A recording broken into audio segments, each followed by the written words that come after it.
तुम्हारा हमारा नाता क्या? ला इलाहा इल्लल्लाह। तुम्हारा हमारा नाता क्या? ला इलाहा इल्लल्लाह। तुम्हारा हमारा नाता क्या? ला इलाहा इल्लल्लाह। I love Muhammad, I love Muhammad, I love Muhammad, I love Muhammad, I love Muhammad सल्लल्लाहु अलैहि वसल्लम। यूपी शासन, हाय हाय, उत्तर प्रदेश शासन, हाय हाय, उत्तर प्रदेश प्रशासन, हाय हाय, उत्तर प्रदेश प्रशासन, हाय हाय। होश में आओ, योगी सरकार होश में आओ, होश में आओ, होश में आओ, योगी सरकार होश में आओ। अपना गुजारा हो नहीं सकता, नबी के बिन नजारों का नजारा हो नहीं सकता। मुझे अपना कहो चाहे मुझे तुम गैर कह देना, नहीं है जो मोहम्मद का हमारा हो नहीं सकता, नहीं है जो मोहम्मद का हमारा हो नहीं सकता।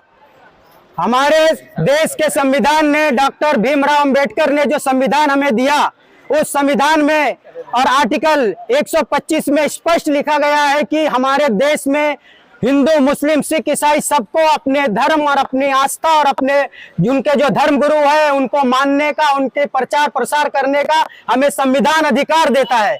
लेकिन आज जो उत्तर प्रदेश की जो मनुवादी सरकार है, जो नफरत वाली सरकार है, वो कहीं ना कहीं संविधान का गला घोटने का काम कर रही है।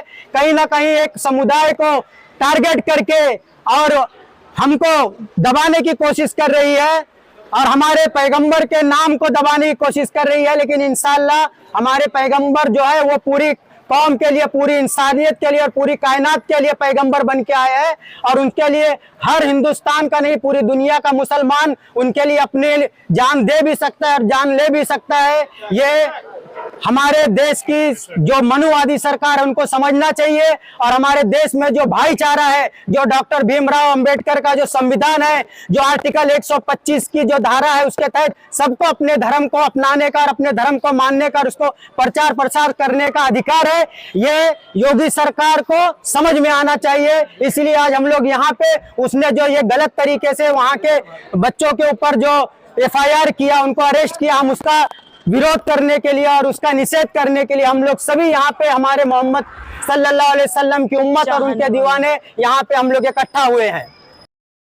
कि आज उत्तर प्रदेश पुलिस जो कि हमेशा एक तरफा डिसीजन लेने में कभी पीछे नहीं हटती थी, आज उनको पीछे लेना पड़ा, FIR पीछे लेना पड़ा उन्हें। तो ये एक बहुत बड़ी जीत है हम लोगों की और इंसानियत की जीत है। इसमें किसी धर्म, किसी कौम को जोड़ना नहीं चाहिए, क्योंकि जब गांधी जी बोल रहे हैं, जब सुभाष चंद्र बोस बोल रहे हैं, जब देश के राष्ट्रपिता बोल रहे हैं कि मैं उनके विचारों से जो है ना सहमत था, तो मैं अब उसके बाद और आगे मैं कुछ बोलना नहीं चाहता हूँ, क्योंकि महात्मा गांधी इस देश के राष्ट्रपिता है और आज BJP RSS उन्हीं के हत्यारों की मंदिर बनाने की बात कर रही है।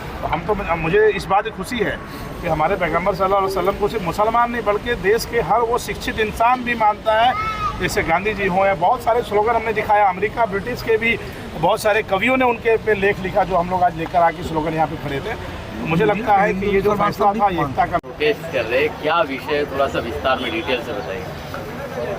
जैसे कि आप मुझे पूछ रहे हैं कि क्या विषय है, देखिए हिंदू सनातन धर्म में जय श्री राम जैसे बोलते हैं, राम को जैसे उन्होंने पुरुषोत्तम मर्यादा पुरुषोत्तम कहा है, वैसे ही हमारे इस्लाम धर्म में जो हमारे मोहम्मद साहब पैगंबर है उनको रब्बुल आलमीन कहा जाता है कि जो एक के नहीं हर एक के, हर एक कौम के है।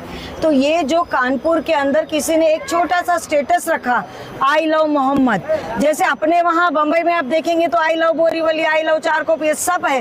तो आई लव मोहम्मद रखने से किसी को भी नाराजगी नहीं होनी चाहिए।